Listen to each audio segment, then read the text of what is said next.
হাইল নমস্কাৰ সকলোকে মোৰ আকৌ এটা ভিডিঅ'লৈ। তো আপোনালোকে গমে পাইছে নাৱৰ খেলা, আৰু নাৱৰ খেলা বুলি ক'লে আঠিয়াপাৰা বৰ্ণি মানুহৰ মানে সেইদিনা উখল মাখলৰ পৰিৱেশ, যেনিবা কোনো মানে সেইদিনা ফেষ্টিভেল বা বিহু বা ঈদ এনেকুৱা এটা উখল মাখলৰ পৰিৱেশ, মানে আলহী অতিথি মানে দূৰৰ পৰা আহে এই খেলা চাবলৈ।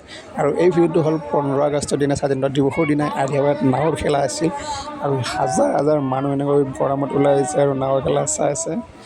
তো আপোনালোকে ভিডিঅ'টো শেষলৈ চাওক, ভাল লাগিব। আৰু ভিডিঅ'টো ভাল লাগিলে লাইক আৰু শ্বেয়াৰ কৰি দিওঁ, ফ'ল' কৰি দিওঁ।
रिक्शा बुन्नी में आया